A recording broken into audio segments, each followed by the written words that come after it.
Good morning, everyone. It's great that you're back. Day 3 of our National Visual Arts Education Conference. This morning I thought I will finish this third day with the way that I opened our first day with the Welcome to Country that I did then. If that's okay with you. I'm feeling a little bit flat today, so I'm not usually feel this flat at the moment, so bear with me. Leahry Marang. My name is Mary Atkinson, which you all know, and I'm a proud Ngunnawal Wiradjuri elder. It's my pleasure to perform my Welcome to Country for all of you today. Aboriginal people have always known how important it is to teach and guide our young ones, and have that done for many years, from the beginning of our dreaming until now and into the future. Every time a formal Welcome to Country is given, it continues a tradition that has always been a part of Aboriginal culture, except for a recent lapse of about 200 plus years. It was always given by the way of a welcome when permission was granted to visit different tribal areas. Now, when we talk about traditional country, we mean something beyond the dictionary definition of the word. For Aboriginal Australians, we might mean homeland or tribal or clan areas, and we might mean more than just a place on the map. For us, country is a word for all the values, places, resources, stories and cultural obligations associated with that area and its features. It describes the entirety of our ancestral domains. It is on this land that my ancestors cared, lived, learned and raised their families. I acknowledge and pay my respects to my elders, past, present and the future, and I also extend that respect to any other First Nations people who are present with us today here at the gallery or in Zoom land or wherever we are. Thanks. I invite you all to learn here in this place or wherever you are, and remember that well before these buildings, the internet, the Wi-Fi and all that stuff, the Ngunnawal people lived upon this land and continue to have a connection to it. So I ask you today to live and care for this beautiful country. As the first Australians, we have not always had a voice and it hasn't been heard. Our land has never been given up or sold. Always was and always will be Aboriginal land. It is time for all Australians to learn about our shared histories, cultures and achievements, and to explore how each of us can contribute to achieving reconciliation within Australia. We are all looking for significant and lasting change. Welcome to Ngunnawal country. Welcome, welcome, welcome, and go gently as you go. Be kind to each other, look after each other, and may you have safe journeys and travels on your way back to your homelands. Mandangu.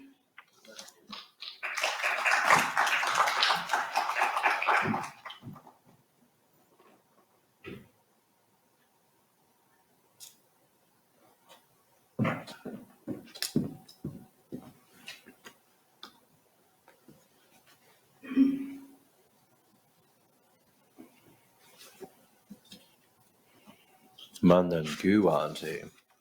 Mandangu in Wiradjuri language means thank you. So Mandangu, auntie. I think that's the best welcome to country you've ever done here.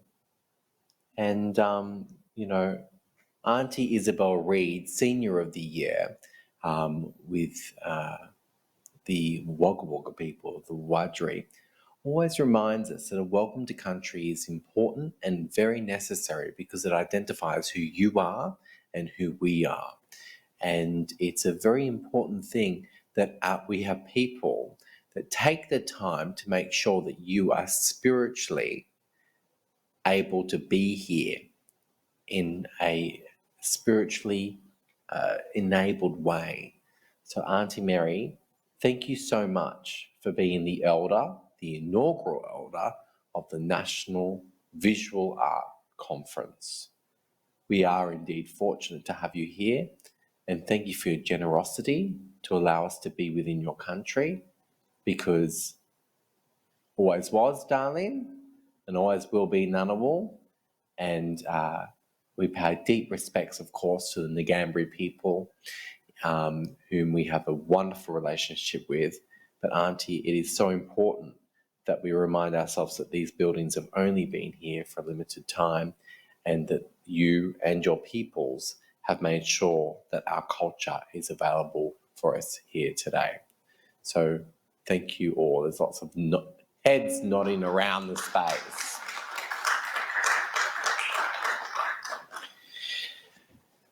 For those in Zoom land, as Auntie calls it, and I love that, Zoom land. I'm going to start calling it Zoom land. I love that. I'm going to pick that up. I'm going to take that.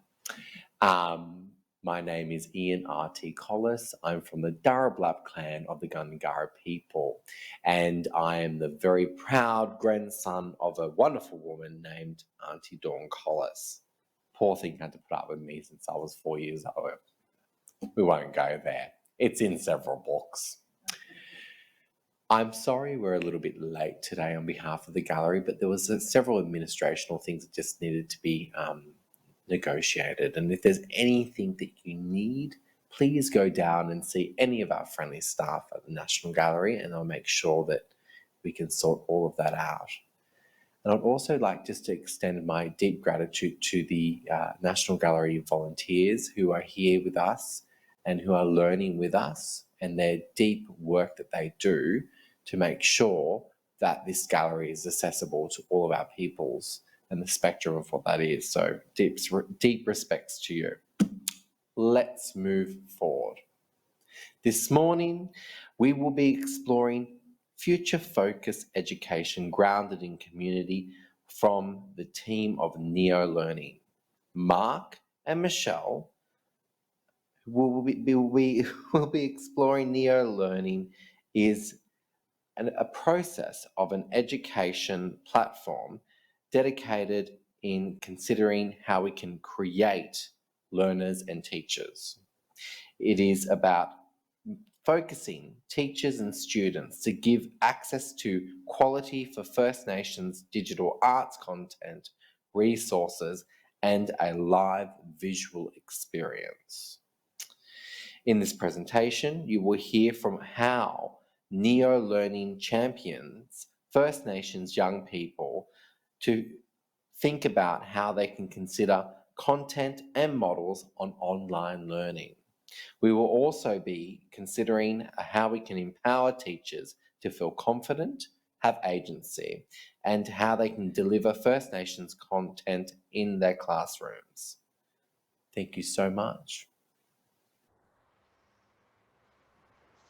Hi, Yuridu Marang, everyone, Yuandu, April, Baladu, Wiradjuri, Galari, Boo. I am April Phillips. I'm a proud Wiradjuri woman, and I'm so happy to be here today on the lands of the Ngunnawal and Ngambri people. We're all the way up. We took an elevator a bit closer up to Sky Country, and we're really, really excited to be talking to you today about future-focused education, which is, of course, neo-learning. So I am here to kind of hold some space and guide the conversation today. We have the incredible Michelle Adams with us, a very powerful and passionate Yinjibundi woman from Roban or Irramargadoo in Western Australia. And of course, Mark Leahry, who is the creative producer with Neo Learning. So I would really like to start with you, Michelle. Would you be able to introduce yourself and maybe tell us a little bit about where you are today? Yeah, sure, April. First of all, thank you to the National Gallery of Australia and the awesome team at Big Heart for asking me to participate in this year's conference. The privilege is all mine. I am a proud Yaboni woman, born and bred in Melbourne, fluent in my language, been supporting neo-learning, developing it with my community. I'm looking forward to sharing all the ideas around education and the many ways to learn. We are great innovators. And I think if you look at our experience that we're going to share with everyone today, I hope that we can give and inspire the audience what it means to empower young people in their communities with this new platform. So I'm looking forward to sharing my experience with many others. It's great to be here. Thank you, Michelle. You're so generous. I feel like every time I hear you speak, you use the word share or sharing. I love it. It makes me feel like warm and excited for the future, actually. Mark, would you like to introduce yourself as well? And at the same time, can you maybe just give us a bit of a nuts and bolts overview of what neo-learning is? Yeah, sure. Thanks, April. And thank you, Michelle. And thank you, everyone who's in attendance today.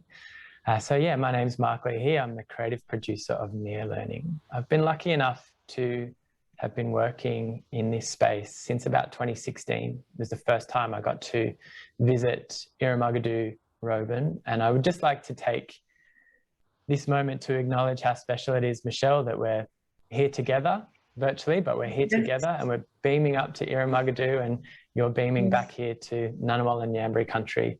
And it's a really powerful moment for us. And I'd just like to acknowledge that and say thank you to everyone who's in attendance and for the gallery. So neo-learning, I think it was really beautifully put by Ian earlier. So neo-learning is future-focused education and it is grounded in community. So it's been a very considered and deliberate process. So it's been some long work with the community of Irumagadu. And we've been making content for about a decade now, which has been really, really good. And the project itself, we like to think of, April puts this really well, like a stick with two branches coming off the top, or a stick that's divided into two. And on one part of that, there's the neo-learning Roban side of things, where we work in the digital lab where Michelle is today. And we make lots of digital art content. We make lots of visual arts work, we make music, we make podcasts, we do some incredible work sharing the knowledge of the young people and the skills of the young people and building those skills on a sort of daily and weekly basis. And then on the national arm of neo-learning, we've created an education platform where we share that work with teachers and students nationally. So neo-learning is digital arts and it's sharing and championing the work of young people of Irumagadu and Roban. Awesome. So it's for the community of Roban, but it's taking that generosity to share it at a national level. Yeah, that's right. Yeah, okay. I love that. Michelle, would you like to talk a little bit more about, I guess, how something like neo-learning is born? Because if there's a decade in the making, I'm sure so much has happened, but how do these things start and how do they truly become grounded in community, do you think? If I'm just reflecting upon communications in general, because when you, like social media, we get access to phones. A large majority of young and Aboriginal people where I live have access to phones. So social media is something that they're consuming. So rather than just be consumers of it, to get in front of a positive story or create a positive story and image about yourself, your community, your strength in your community, it's about arresting a narrative. So it's saying we can tell the stories. Our Indigenous knowledge, a rich cultural hub above 80,000 years of culture, is alive and well. So how do we then began to explore on iPads how we can talk about certain places, an animal, for example, or a hill. What is its ecological meaning for us, and how do we, as educators in the community, bridge the gap between the old and the very new? So our knowledge is memory. So if our communities right across Australia have a rich oral history, rather than go to school and learn Aboriginal studies, I'm the one who should be in charge and teaching it, because it's my people's history, it's my culture. And no one has the power to circumvent that.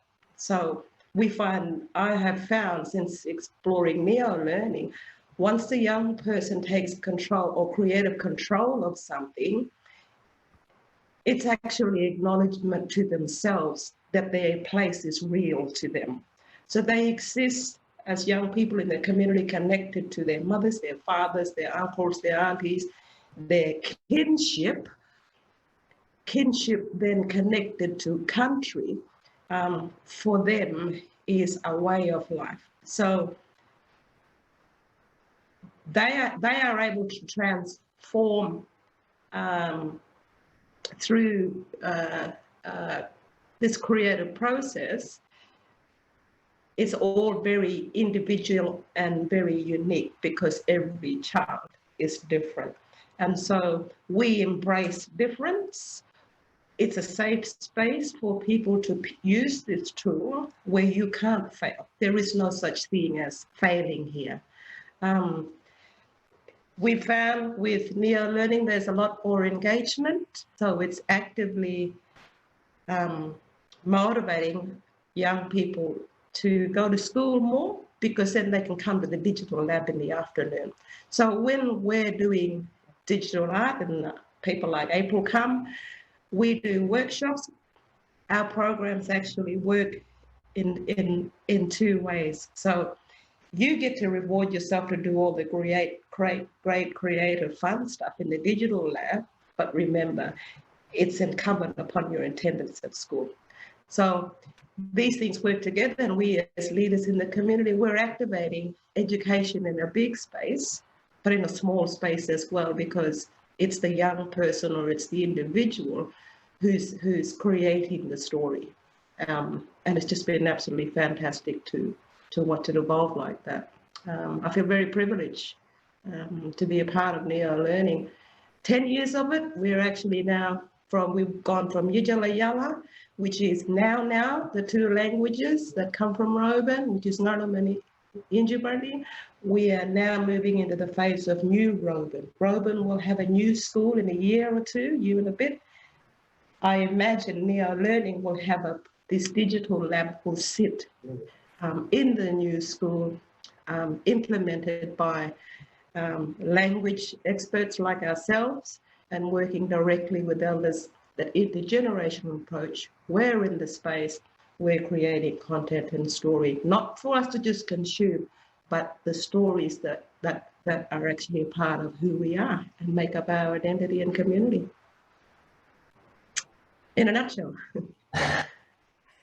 Thank you, Michelle. I feel like we're talking about the decade past, but when I'm listening to you, I'm hearing a lot of vision and looking forward as well, building the new school, and about the kind of legacy of youth mentorship as well, and this idea of failing not being something that's built into neo-learning, and the work in the digital lab, I think is really true, isn't it? Yeah, it's too fun anyway. How can you fail when it's fun?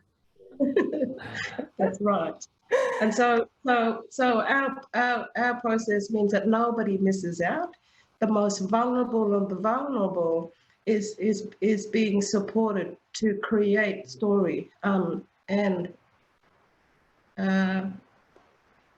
there's negative imagery and story, and then there's positive. So we work on the strength. We're strength-based approach. So how strong can you be if you got young? How strong do you need to be if you're working and helping your young people maintain and preserve their language and their stories in a very modern way? It's brilliant. I love it. I love how like culture's sort of at the center and overlapping with everything. Yeah, and stories. I love that. It's beautiful. So, Mark, I wanted to talk more about the future-focused element. It takes more than drawing on an iPad for something to be future-focused. Sorry, but got to be honest. So I want to hear more about how it's future-focused and maybe also a little bit about NeoMad, the comic, because it was sort of like a bit of a seed for neo-learning. Yeah, so I guess to talk about the future, we do have to go a little bit in the past. Okay. Just only very... Across all times. Across all times. Yeah, circular time. Got it. But very recent past. So in the community, Big Art and neo-learning have been there in Irumagadu for, like we've been saying, for sort of a decade. And sort of early on in the Yajala Yala project, which Michelle just mentioned, there was an incredible comic artist called Sutu working there. And then what was born from that collaboration with community was a comic called NeoMad. And NeoMad is a comic set in 2076. And it tells the stories of the Love Punks and the Satellite Sisters. And it's a future-focused like journey through the Pilbara on some incredible technologies and transportation that we can only dream of. And it's all based on the real young people of Roban, and they're all very involved in creating the comic and doing their characters and telling their own story and sharing in a really positive way. And if it's okay to talk about it, Michelle, it was largely based on some conversations that I wasn't personally part of, but I know happened early on in the project about talking about Nalama Ninjabandi culture in particular, not as something in the rearview mirror, talking about being present and talking about the future and talking about looking forward and thriving. So NeoMad has won some awards. It's won a Gold Ledger Award for comics in 2016, and it's been showcased internationally in South Korea and other places. It won an award in Poland, I think, as well, which was really cool. And young people from Roban, you know, went on those trips and told their stories and shared. And I think there's even copies in Canberra at the comic book. You can get them at Impact Comics, that's correct. A little sales plug. That's right. And Mark has also been part of turning NeoMad into an incredible podcast series. I think this is awesome. I love this idea of moving away from past tense. And if we look at the way that teachers have previously kind of referenced First Nations people in the classroom, I think that has been an issue that we're still trying to overcome. So I think that this idea of futurism in 2076 is exciting, like doing the maths, how old I'll be in 2076. So what we might do now is, I feel like it would be great just to showcase more voices from Roban. So I'm wondering, Michelle, do you think that we should share our little kind of film with Patrick and Leahry? Would that be good? Lovely. That'd be yeah, great. let's do that. Okay. Let's watch.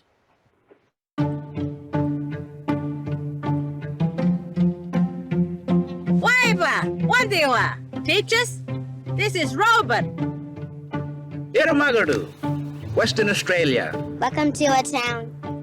Welcome to neo-learning. We bring this education platform, this project, this learning to you.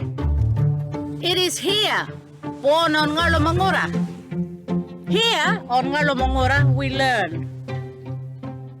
With land. We are one. With nurture. We care and connect. With respect. We're safe and strong. With identity. We know who we are. This is for all of us. Yeah! Just over 10 years ago, we started something. Building up our young people. Sharing our voice. Sharing our knowledge and stories. Our ancient knowledge. Our proud ways. Our beautiful place. We women wanted a new story, with our communities as storytellers. We've been making and creating. Bye! Hi. Hello. And now we join hands with teachers and education and say, This is the future. now we are saying, This learning is the way. together it is our neo-learning, our new learning, our healing, proud like Murujuga, flowing like the Nguyen River onward. From our nations to yours. With land and nurture and respect and identity. This is for all of us. So come on, teachers, We invite you. come with us. Join our learning community. Go to neolearning.com.au.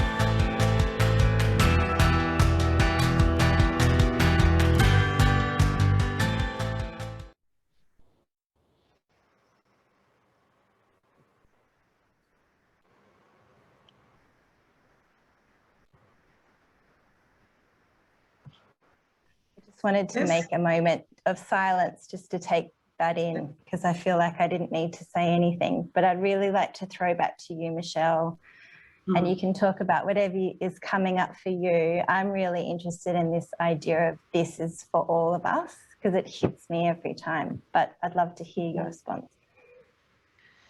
Um,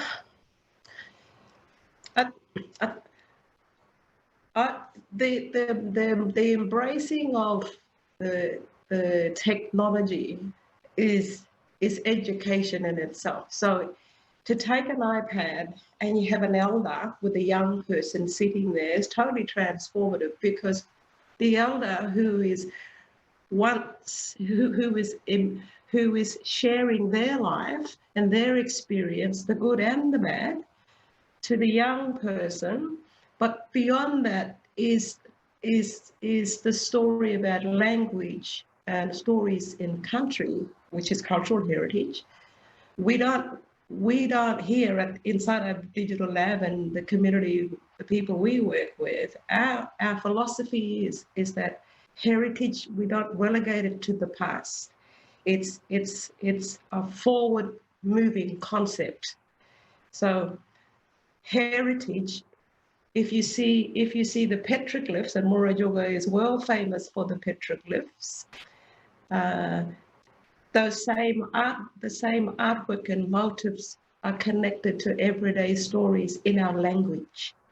So we can do a recall and talk about the kangaroo dreaming or the eagle dreaming or the turtle dreaming, for example, and then we can transfer those stories over to the iPad, but allow the young person sitting with the older person that very rare moment, that very rare time to say, how does this expression make you feel? And it's like that, because without the modern equipment all around us, we got to remember as Aboriginal people that our classroom is out there. That's our classroom, it's out there. So when we're exploring country and story, we take the iPads with us.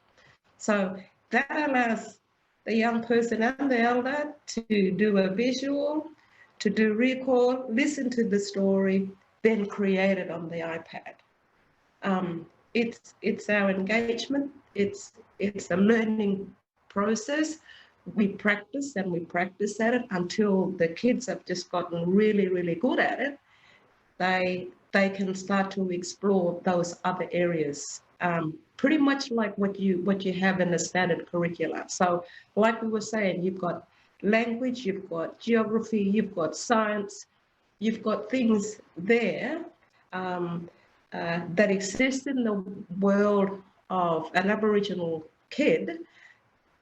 But then you have the Western concepts of pedagogy, right? The how to teach, how to learn, how we do it, and then, but for Aboriginal kids, it's very different, and we haven't always been conscious of it as educators. We tend to remove young Aboriginal children from the space when they are our greatest storytellers, and that is how we maintain and preserve language and cultural rights and heritage where we live. So it's been it's been fun, it's been explorative, but as well as innovative, but it's actually been very grounding, very powerful, very inspiring. I can't pick too many faults with this, except the education department needs to get ready in Western Australia, because Roban young people in this community is actually driving the change. That's the activist part of saying we're expressing how education works for us in our community, and it work differently everywhere else. And that's a given, because we are a diverse nation and we respect every clan and culture who are working really hard to preserve their languages and traditions wherever they are across the country as well.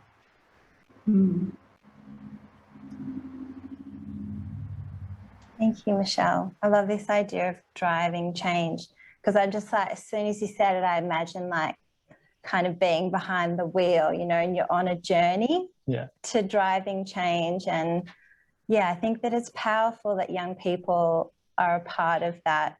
And I think it's also really great to hear, Michelle, about the support systems, because we shouldn't be relying on young people either, right? Like we need to make sure that they're supported, and the description of like the power of an elder sitting with a young person. Yeah, and you can see it in the video. It's, of course, it's informing the work. It's really important.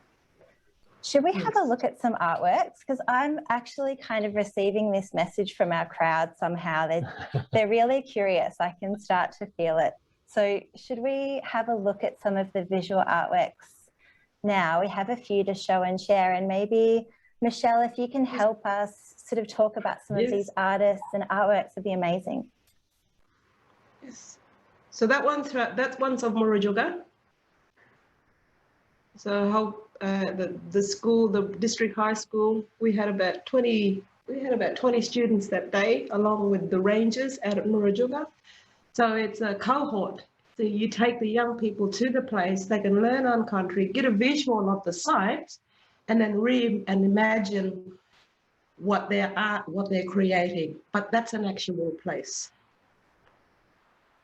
And who's the artist for this one, Mark? This is Everett Woodley. And how old do you think Everett is? Is he about 10 or 11, Michelle? A bit older, maybe. He's about 11. About 11, yeah. So yes. Yeah, he's an excellent and keen young artist, and I love his I love his vibrant take on Murujuga, which is just such a significant place, and I love the energy that Everett captured in this work. So I think this is a great one to start on. I really like Everett's work. And the depth of space, like that spatial awareness of it goes on and on, doesn't it? Well, we were sitting in what we call a yatha, or a traditional bowship, and so that connecting between understanding where, okay, if this is your classroom and it's the traditional bowship, lots of learning was always taking place in structures like these. Your great-great-great-great-grandparents would have been teaching their young people. Here we are in 2020, except you got an iPad, but you're still under the same structure that respects this way to learn. And that's what we were doing. It reminds them that the bowshed or the yatha is where really big, important decisions get made. So they're respecting their own culture and authority with the elders who are there helping them guide this fun creative process, and that's what you get. You just get really brilliant depictions of story and country. It was a wonderful day. Yeah. It was a wonderful day. We're going to see another yabba in an artwork coming up. Oh, Shiloh. Gosh, I love this one. Shiloh is a young Yolngu girl. Shiloh's great-grandmother is an elder in this community, and Mark should be about 14 now, I think. But Shiloh's been around. Shiloh started very young with Yijalayala, and she still contributes. She loves the digital art, digital lab. Yeah, Charlotte, like you say, has been working in the digital lab for a long time. She's also a great musician, and she's actually super talented rhythmically. I remember we did some drumming performances, Shiloh and I. We had like a little double act there at some of the Sunday sessions, which was really fun. And I just think Shiloh's work is so expressive and such great energy. And yeah, she's growing up fast, and I think she's going to do some great things in this world. So I love this work. So if Shiloh is teaching digital, if Shiloh may very well become a mentor in the digital lab in the new school, for example. It's how it's implemented so that the digital lab will continue to grow, and more people can have access to it over time. And I think this one she might have said it was a Corella. Do you want to talk about birds in Roban just a little bit, Michelle? Or birds, we say kagi, plural or singular, and then kagingali, meaning many birds. So there are species of birds. So the young person will take a liking to a particular bird. That Corella there is we call it the rose cockatoo. Well, it's the birara. We call it the birara. So in the drawing itself, you have the Corella or the Western name, and then you have the language name. So bilingual learning is taking place all the time. And that's the power of the young person. And what this can do is say, I give credibility, I validate who you are as someone who is carrying knowledge from your community, and you can teach it. It's a mind-blowing concept.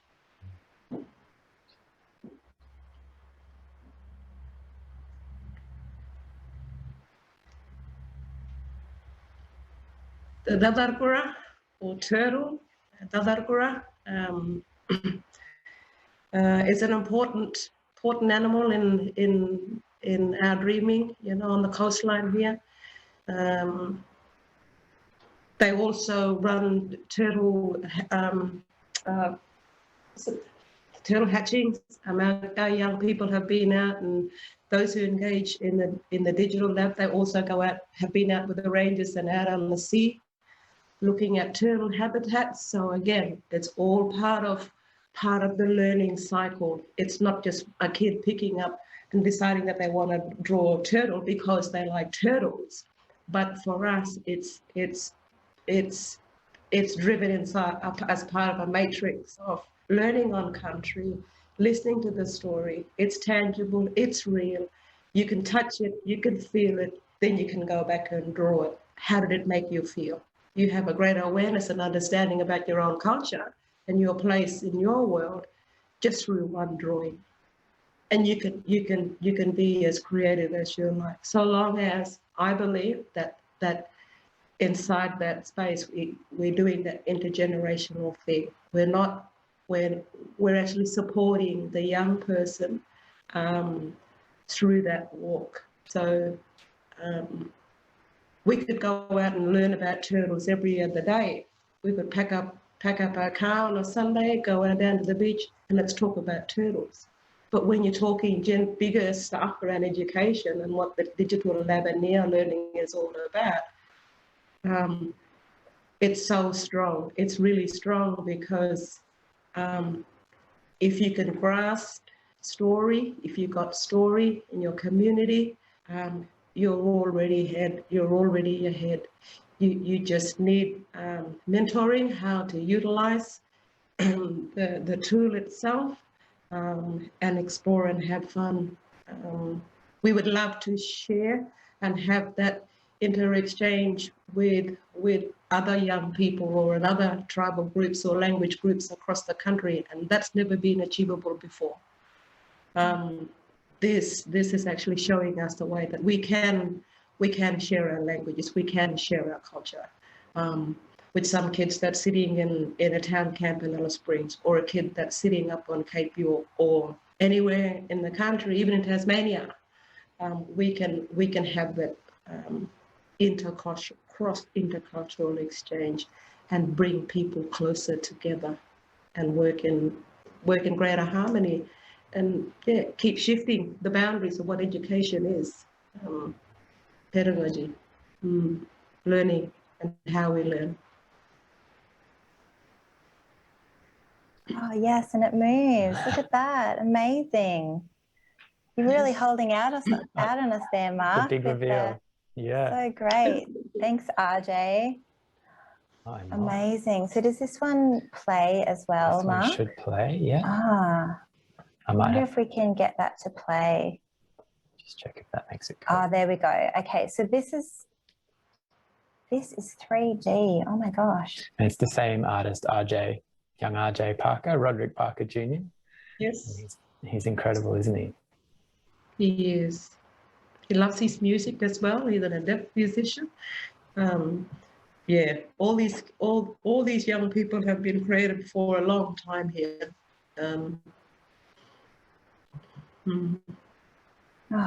Beautiful work, RJ. And this is that beautiful thing that, you were talking about, Michelle, of the connection to place, and all of RJ's, knowledge systems and culture work coming into something that's really techie.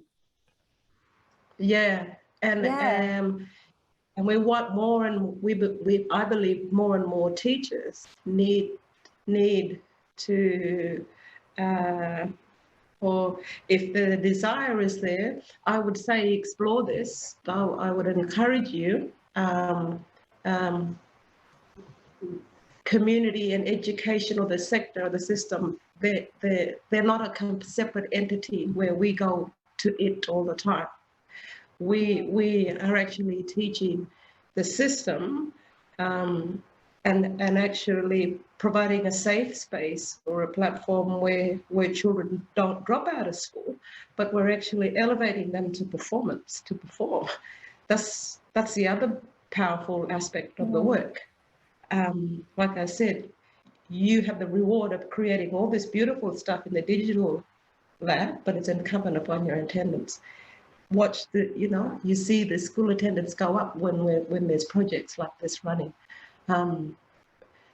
Transfer it to a place like Fitzroy Crossing. I'm about to say that, but see, it's that model where you're activating, but you're actually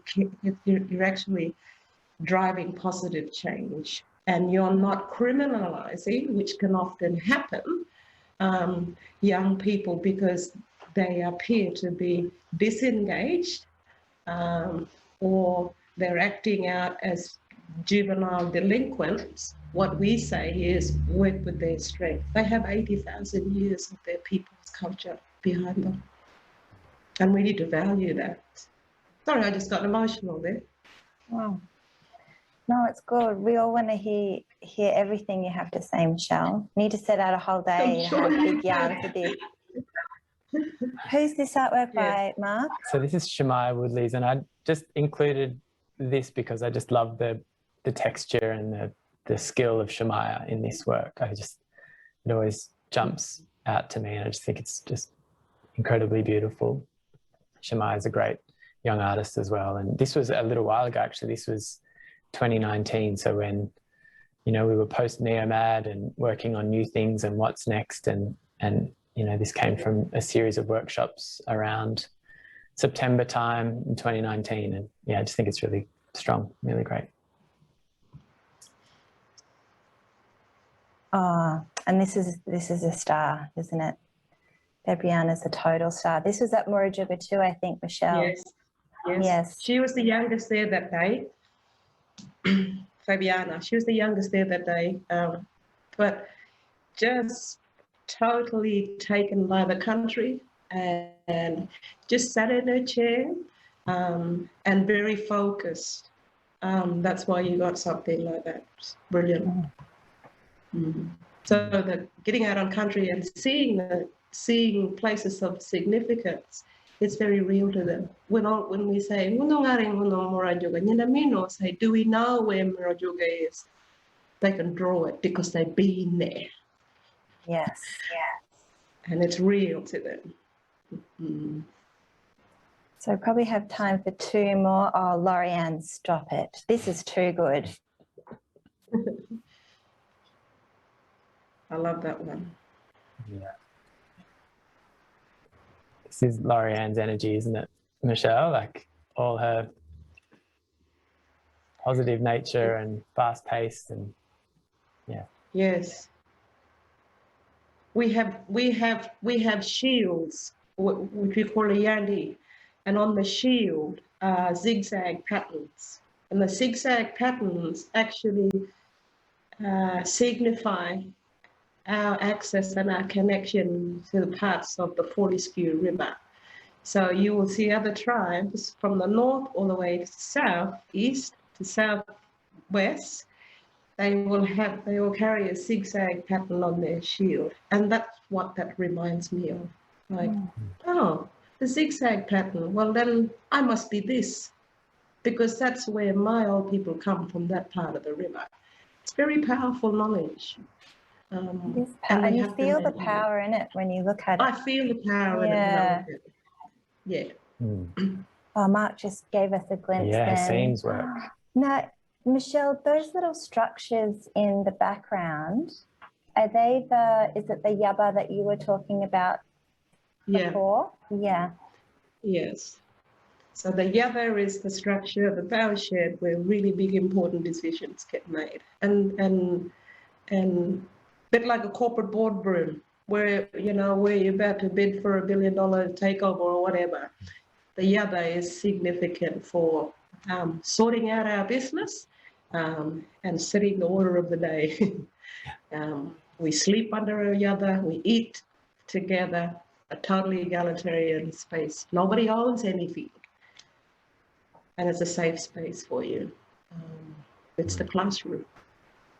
Sim did a beautiful job with that one. I should give a quick shout out to the National Portrait Gallery, who did a virtual excursion with the Digital Lab, and they actually shared an incredible self-portrait by Jarananu David Downs, and he depicted himself dancing in Broome, and for his scene he was familiar with this dance or something about it and was so lit up and made this incredible artwork that I feel like has a lot of layers of meaning and a lot of kind of significance for him.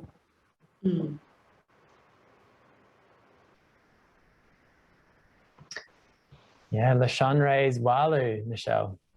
Yes, a Walu is snake, and the Dreamtime serpent, the big one who made the country, or Ora, we call him Parimendi. So again, the connection, well, it's obvious, there's bilingual learning taking place. Snake, Walu, Parimendi.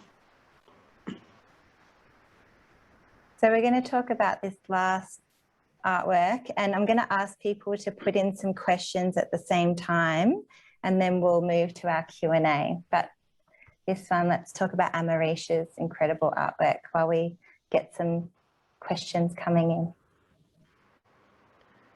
You want to talk to that one, Mark? Yeah, absolutely.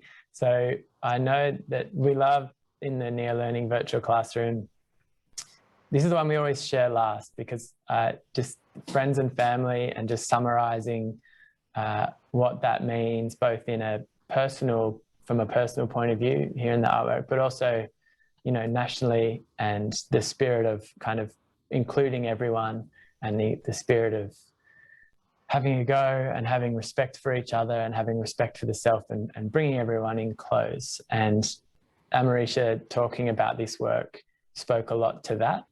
And she also spoke about her skills, her fishing skills. And if it's okay for me to say, April, that those fish, she says, that's them popping up just saying, fish me, I'll come, fish me. So we love the energy of this one, and we love the you know, no shame in showing off and talking about how good Marisha is at fishing. She's amazing and an incredible artist, and I love this vibrancy of this work. I think it's so good. It's great. So much skill in this digital drawing as well, I must say, like all of that digital literacy of editing brushes, selecting color, zooming in, duplicating layers, shuffling them around, rescaling them, all of those things are technical. And then Amarisha's bringing herself into the work. And I just feel like when those two things combined, and then when we share it with the whole nation, teachers can bring this into their classrooms. This is just like amazing. It sure is. I have some questions coming in. I have lots of warm wishes as well, like a lot of excited people in our audience kind of congratulating you, Michelle, and just saying how fantastic they feel this is. I'm going to start with this question here. It's talking about how kind of inspiring it is, this kind of idea of collaboration. But the question is really around if it's a pathway to arts practice and to careers for these young people.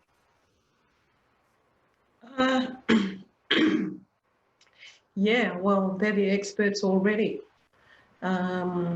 If we just look at that one thing, them as their mother tongue that comes first, we got to always remember, as First Nations people, English is our second language. And when there's been language loss right across the country, this is a very innovative way for young people to get back to reclaim their language in a very practical sense, because they're using the digital lab to revive language in a bilingual way, just through this digital learning. You get, like you say, it's very technical. There's lots of aspects to it, the shades, the colors, all of it. I gotta catch up with all the young people as well, I must say. But it's been brilliant watching them develop their unique skills.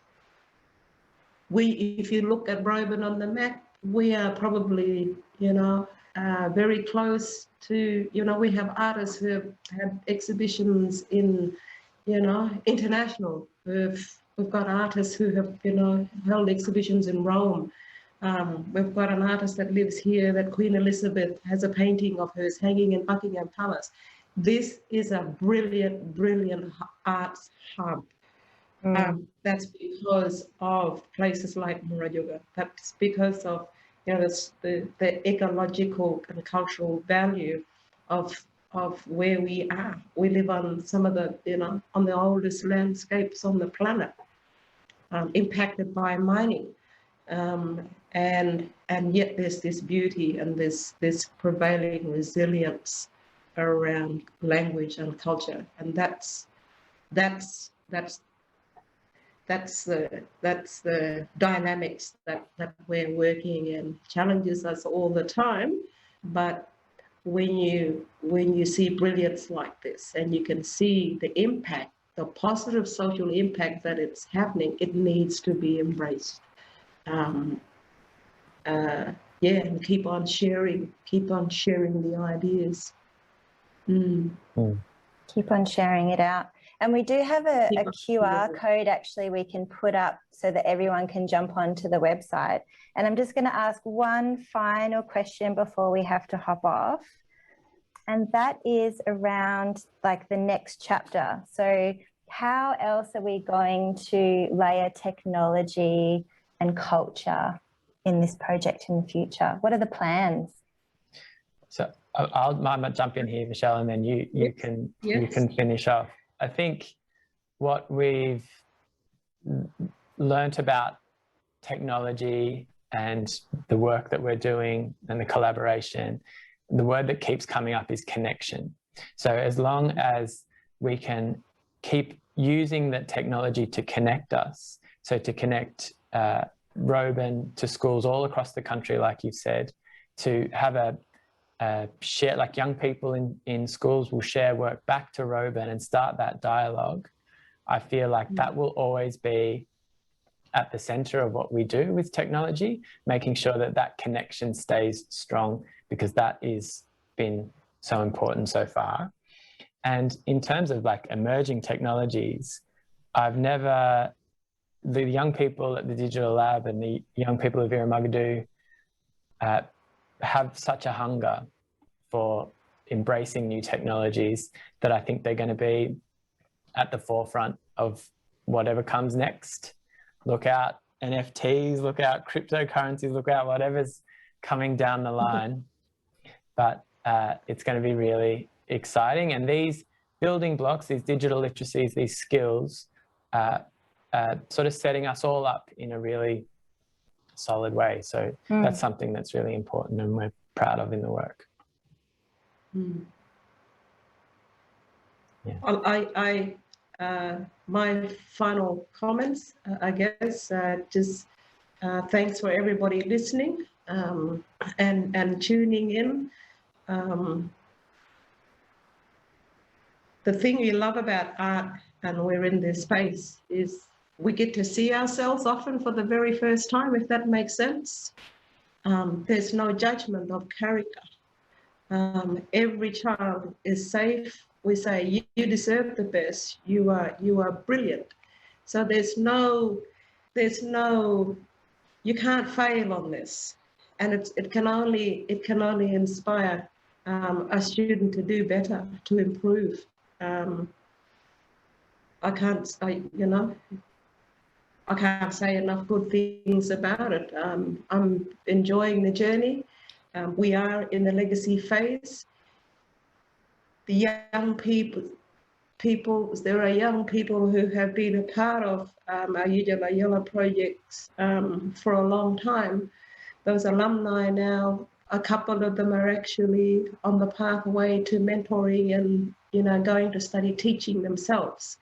So if that's 10 years, we've got another 20 years to go before we can really look back on this. Might not even be that long, but to look back on this and say, what are the lessons for governments here? How do we address Indigenous advantage, disadvantage, excel, level of learning in communities, but how do we do it? How do we engage those young people who are as transient by nature as the wide open space of this country, is still allowing them to have access to learning because they have a phone or because they have access to an iPad in their room. Because they're not present in school doesn't mean that they're not in attendance. They still have an opportunity to engage, and that's the beauty about this as well. That's what that it's transportable, and I guess, yeah. Love every chance I can get to catch up and talk with these guys. It's been a real privilege being part of this conference and sharing my ideas. Yeah, thank you. From Roban.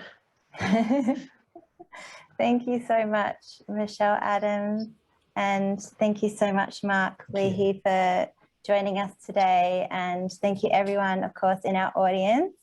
And yeah, we hope that you enjoyed this session, and thanks again for being so patient at the start, everyone. Thanks. Bye.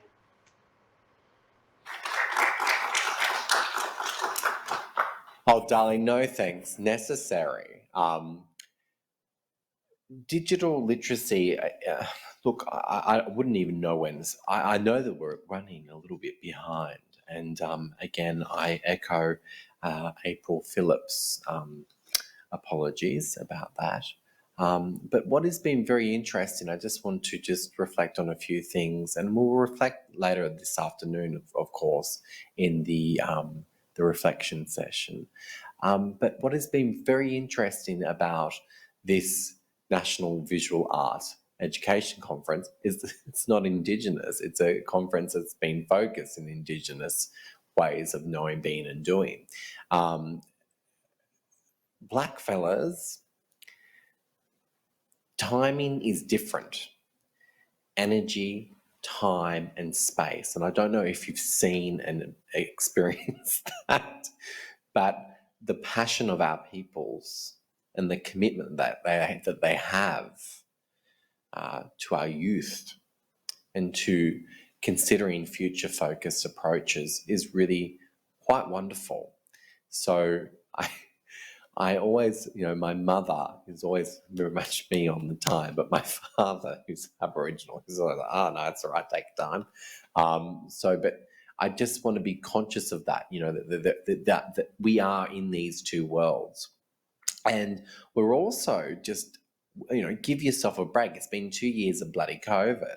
We're also in this world where we're in a digital space and a physical space. And I think that in many ways, we're still negotiating what these two spaces are.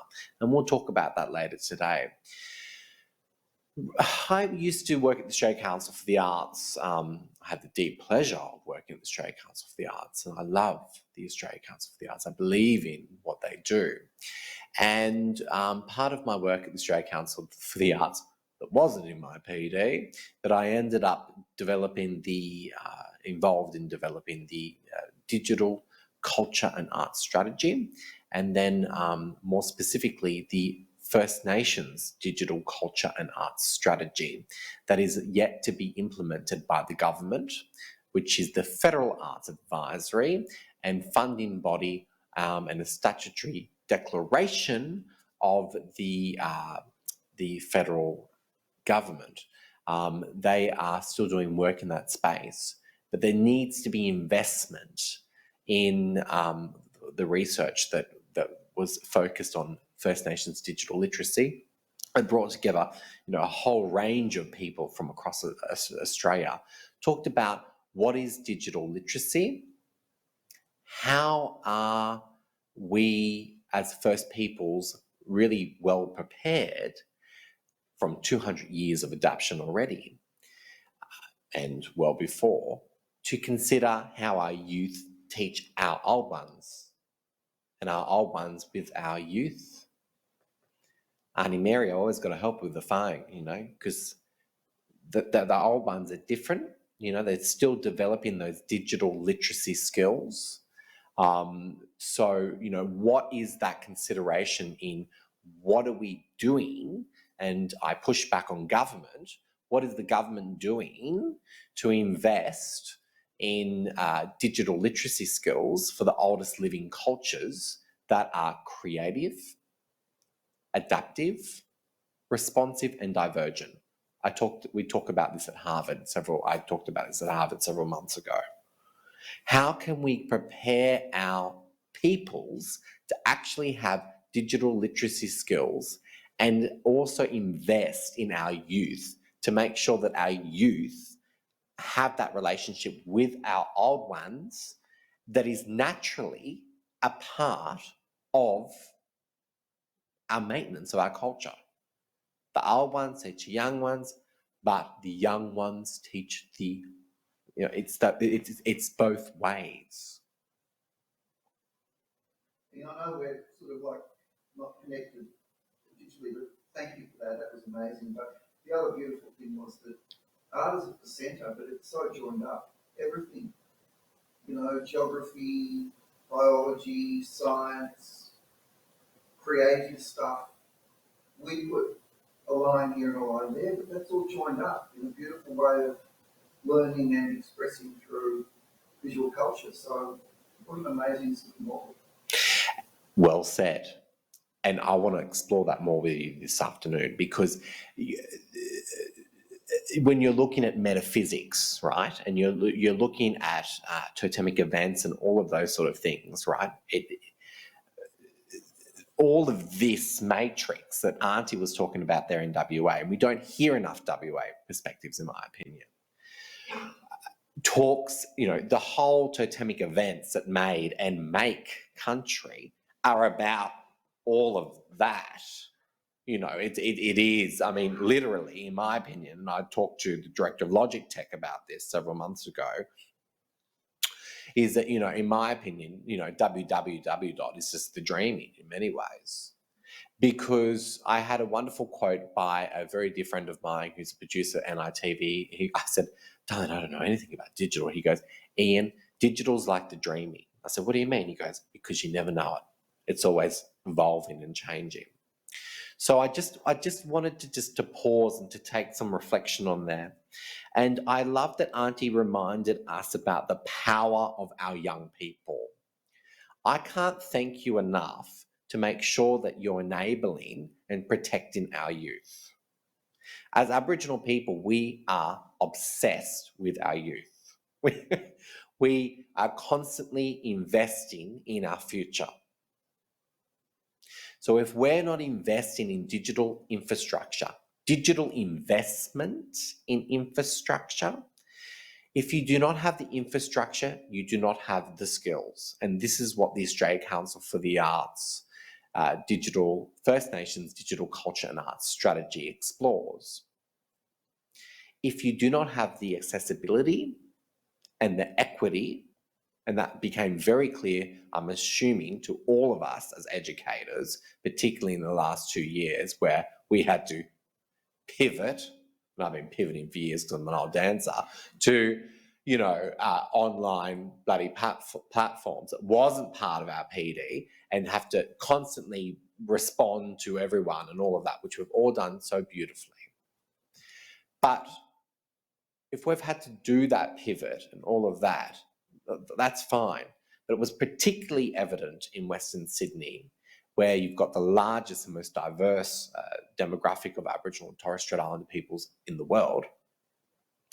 And it was also very evident in our isolated and remote communities, where they don't have equity in basic internet connection and infrastructure in digital resources. We've got people on laptops, we have people on phones, we're dual screening, we're constantly doing several things at once. If there isn't investment in digital infrastructure, then there isn't the digital skills. If there is an investment in digital infrastructure, then there isn't the digital skills.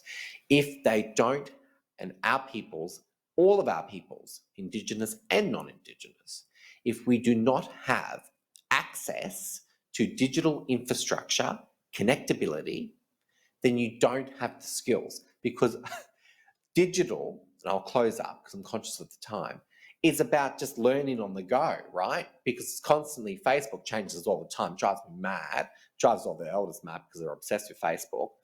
Because, of course, it's what blackfellas have done for years. How do you connect it with each other? How do you know each other and all of that? But you need the investment in digital infrastructure to make sure that the skills exist so that our young ones can sit with our old ones and go, Auntie, this is how you do it. You do that like that. And that's how our culture will be maintained.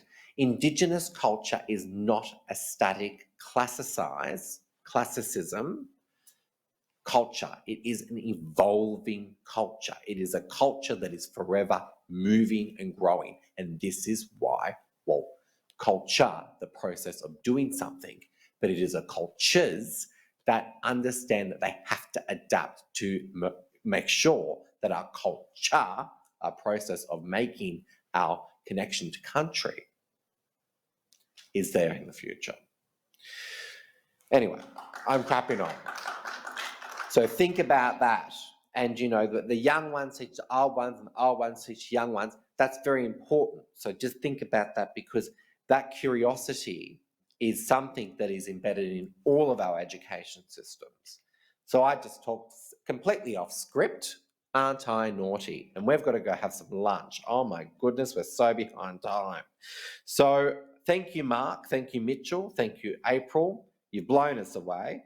And the delegates in our full program look forward to experiencing our virtual classroom sessions this afternoon.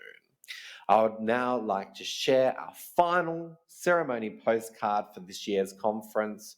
This postcard is from Yarrell artist Robert Andrews. And what an extraordinary man he is, exploring open source programmable technologies Robert's time-based installation in ceremony, the 4th National Indigenous Arts Triennial at the National Gallery,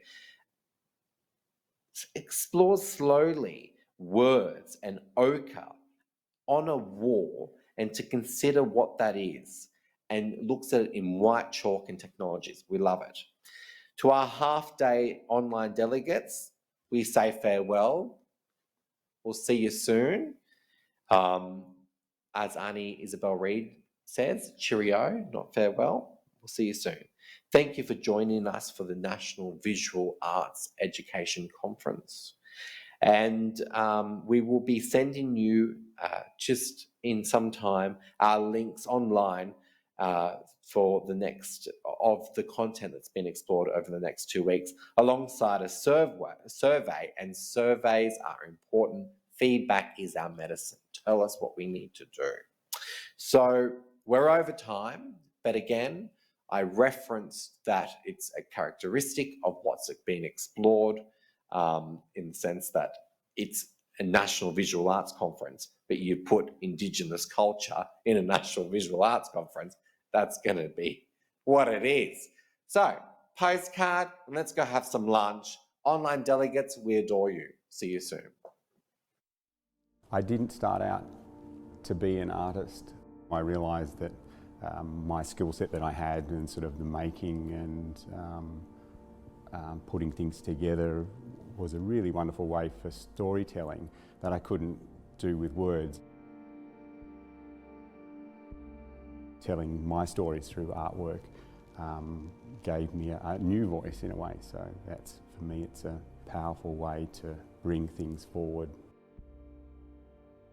I didn't know a lot about my family's history, and these uncoverings and scraping back through layers and understanding certain histories that I was told at school and how misaligned they were to my family's histories and Indigenous histories.